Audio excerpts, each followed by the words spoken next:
En este encuentro de divulgación científica de la Revista Latinoamericana de Ciencias Sociales y Humanidades, LATAM 2024, el informe de investigación que presentamos mi colega, la maestra María del Rosario Marrero Ortega, y un servidor, doctor Felipe de Jesús Perales Mejía, se titula Los significados de la evaluación al desempeño docente en la reforma educativa de 2013 en educación secundaria en México.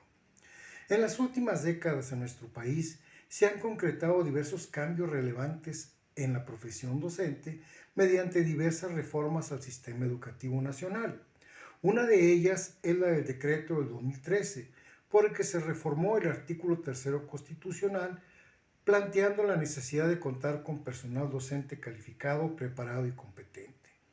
En el decreto se especificaba que el Estado debería garantizar la calidad de la educación obligatoria, de modo que los materiales y métodos educativos, la organización escolar, la infraestructura, la idoneidad de los docentes y los directivos garantizaran el máximo logro de los aprendizajes de los educandos. Asimismo, el ingreso al servicio docente y la promoción a cargo con funciones de dirección o supervisión en la educación básica, media, superior que impartiera el Estado, se llevaría a cabo mediante concursos de oposición que garantizara la idoneidad en los conocimientos y capacidades de los aspirantes. En este sentido, se dispuso la creación del Instituto Nacional de Evaluación Educativa como organismo autónomo encargado de diseñar las mediciones y los lineamientos para realizar las evaluaciones, generar y difundir la información correspondiente. Se convocó a todos los docentes a convertirse en idóneos mediante el proceso de evaluación para poder laborar en el sistema educativo bajo el supuesto de mejorar la calidad de la educación, puesto que el modelo educativo de 2017 y la Ley General del Servicio Profesional Docente de 2013 pretendían que las evaluaciones contribuyesen a la mejora del proceso de enseñanza-aprendizaje, que la profesión docente fuese respetada socialmente y que la elección de la carrera fuera más atractiva para los de nuevo ingreso. Por lo anterior, una de las interrogantes y propósitos que orientaron el proceso de investigación fue: ¿qué significa la idoneidad para los directivos, maestros y alumnos de educación secundaria? Con el propósito de identificar y analizar el significado de la idoneidad.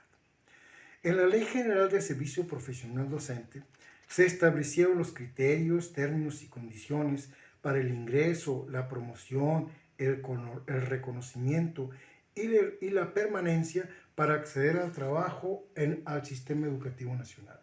Además, se describían los niveles de desempeño, con el propósito de asegurar que los aspirantes, con base en la evaluación, contaran los conocimientos y capacidades idóneas para desempeñarse como docentes o realizar funciones de dirección y de supervisión. Se propuso que los aspirantes al ingresar al servicio lo realizaran mediante concurso y oposición, preferentemente anuales, que garantizaran la idoneidad en los conocimientos y las capacidades para lograr una educación de calidad. En este sentido, quedaron establecidos no solo las modificaciones de carácter educativo para el desarrollo del currículum prescrito en los planes y programas de estudio de 2017, sino también laborales, por lo que hubo docentes idóneos o no idóneos. Otros autores han documentado las percepciones de los docentes ante este proceso de cambio en el sistema educativo.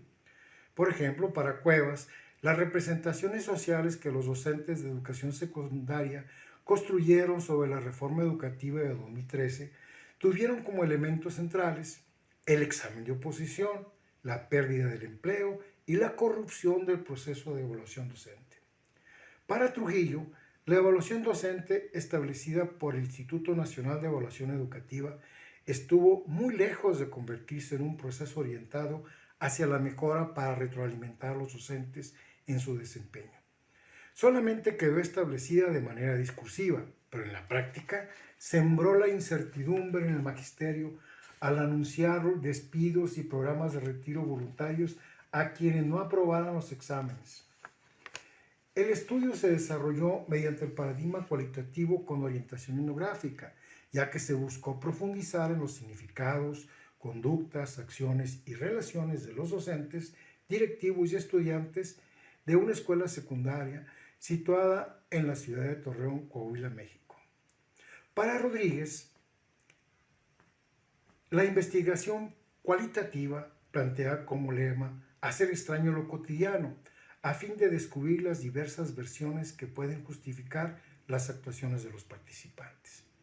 En tanto que para Elsie Rowell, la etnografía es una perspectiva impregnada de concepciones implícitas en los participantes acerca de cómo se construye la vida social, con la finalidad de documentar lo no documentado. De esta forma, abrir otra mirada a la vida cotidiana de las escuelas. Pero también la etnografía refiere a 3 significados, según Susana Guber: como método para realizar el trabajo de campo, perspectiva de investigación y como producto texto mediante el que se reconstruye la acción significativa de los participantes. Se emplearon como técnicas de investigación las que caracterizan a la investigación cualitativa, desde la etnografía: la observación participante, la entrevista y las notas de campo, con la intención de reconstruir de modo sistemático el significado de la evaluación docente de los participantes. Fueron entrevistados 12 profesores, noveles en proceso de evaluación, calificados como idóneos y no idóneos, a los supervisores y al asesor técnico de la zona, a la directora del plantel y a 6 estudiantes, y un registro de observación. En los resultados de esta investigación encontramos apego al discurso oficial. Los directivos, incluyendo al supervisor y al asesor técnico pedagógico, plantearon una postura pegada a los documentos oficiales que hacían alusión al cumplimiento de las funciones de los docentes. De manera discursiva, repitieron casi textualmente los planteamientos descritos en los documentos oficiales, demostrando que dominaban el contenido como directivos y autoridades.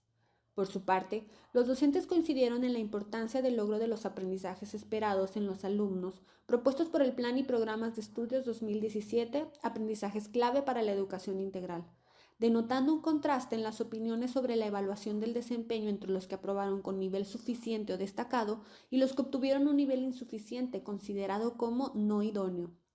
El significado de la idoneidad para directivos, docentes y alumnos comprendió como patrones centrales el apego a la norma, que considera al buen maestro como aquel que cumple con los planes, programas y acuerdos, y el aprendizaje de los alumnos como elemento que no se limita a los documentos y considera la práctica y la vocación.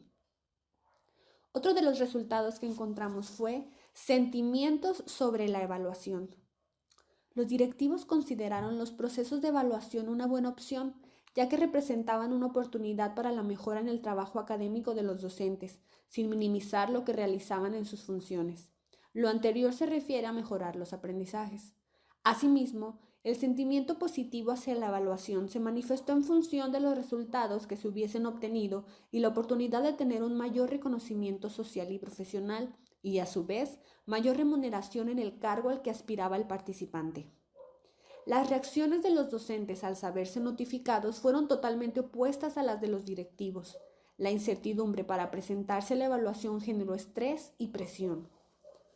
Los docentes expresaron sus sentimientos al enfrentarse a la evaluación mientras elaboraban proyectos, planeaciones, evidencias, informes o durante el mismo examen.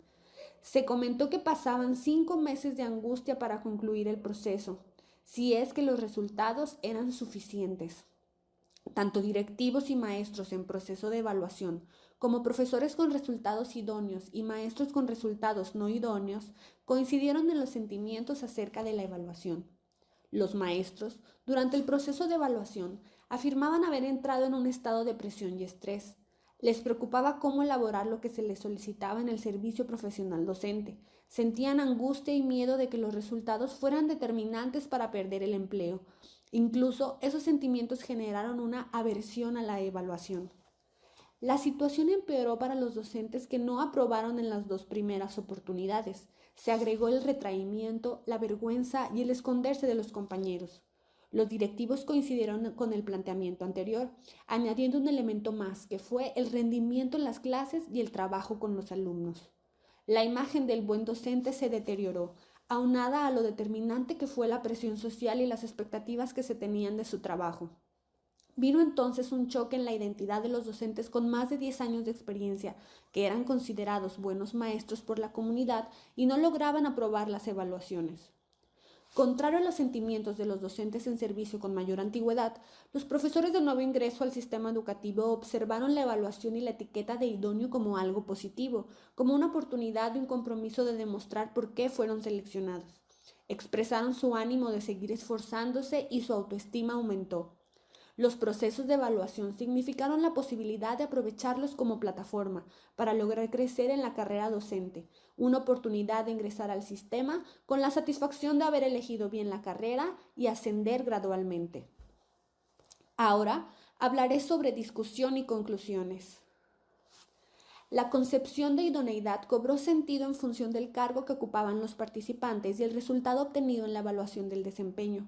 Para los directivos, implicó apegarse a la norma, es decir, catalogaron a un maestro idóneo como aquel que logra los aprendizajes esperados y tenía las competencias para desempeñarse con éxito en lo que solicitaba la SEP. Según Guzmán 2018, la orientación política, la función institucional y los dispositivos procedimentales asignados por la SEP y el INEE a la evaluación docente más bien parecieron promover el perfil profesional de un maestro idóneo capaz de responder a las exigencias de los trayectos evaluativos y formar alumnos competentes para aprobar exámenes de rendimiento escolar que de profesionales capaces de educarlos como futuros ciudadanos. Para los docentes, sin importar el nivel de desempeño obtenido en las evaluaciones, ser maestro idóneo implicaba cumplir con los parámetros e indicadores que marcaba la Ley General del Servicio Profesional Docente, conocer los programas de la SEP, los acuerdos, leyes y las estrategias como mero requisito. No era relevante considerar la práctica pedagógica y el aprendizaje de los alumnos. Expresaban que dichos procesos no priorizaban al alumno, pues para los docentes un buen maestro es aquel que lo demuestra en su práctica cotidiana, logrando que sus alumnos aprendan y disfrutando de su trabajo. Lo anterior es similar a los hallazgos de Trujillo et al. 2016, quienes encontraron que la evaluación docente se circunscribió principalmente a la aplicación de un examen estandarizado que determinaba quiénes eran idóneos o no idóneos para desarrollar actividades docentes frente a grupo, dejando fuera otros aspectos fundamentales para evidenciar las aptitudes y habilidades requeridas para ejercer la docencia. Por otra parte, los directivos consideraron los procesos de evaluación como una oportunidad de mejora y expresaron sentimientos positivos al obtener resultados satisfactorios. Representaba un peldaño para ascender y mejorar el bienestar personal y profesional. En contraste, los docentes expresaron temor, angustia, presión, estrés, miedo e incertidumbre cuando eran notificados para presentar la evaluación. Lo anterior concuerda con lo documentado por García et al. 2017 sobre los sentimientos y perspectivas de directivos y docentes en los procesos de evaluación. Estos eran la angustia, el estrés, la presión y la desmotivación para ejercer la docencia con vocación ante la posibilidad de perder el empleo. Díaz Barriga 2016 coincidió con los resultados de la presente investigación debido a que encontró que los maestros sintieron miedo a un proceso que no conocían, temor a las consecuencias de la evaluación, intranquilidad no solo por perder el empleo o quedar en nivel insatisfactorio, sino también por la humillación que representaba que sus alumnos o padres preguntaran por su evaluación, sentirse estigmatizados por la comunidad magisterial y social. Por otra parte, los sentimientos positivos hacia la evaluación se expresaron en función de los resultados que obtuvieron y de la oportunidad de contar con un mayor reconocimiento a nivel social y profesional, así como de una mayor remuneración en el cargo al que aspiraban o ocupaban. Sin embargo, la evaluación no fue congruente con la mejora educativa para elevar la supuesta calidad, pareciera más un castigo hacia los maestros. Según Arnaud 2017, esto obedece al lenguaje utilizado en los artículos de la Ley General del Servicio Profesional Docente y, en parte, contenía algunas disposiciones punitivas, como la causa de despido al no seguir los programas de regularización y asesoría, e incluso por no someterse a algunas evaluaciones obligatorias. La percepción de los profesores definió que la evaluación del desempeño fue un proceso punitivo que no benefició al desarrollo profesional de los docentes de la secundaria en la que se realizó el estudio y no logró ser un instrumento orientado hacia la mejora de la práctica pedagógica. Asimismo, no se proporcionó una retroalimentación oportuna para la mejora de la práctica de los docentes, según García et al. 2017. La mayoría de los debates se centran en que no se tomó en cuenta la opinión del gremio docente y que la evaluación se impuso, calificándola como estandarizada y punitiva según Sánchez 2019, de tal forma que, ante los posibles cambios que se avecinan en el sistema educativo nacional mexicano, es de suma importancia realizar un balance de algunos elementos que no fueron pertinentes en la evaluación del desempeño docente. Estos deben discutirse con mayor profundidad, buscando el bien común y respetando la profesionalidad de los docentes, sin poner en juego la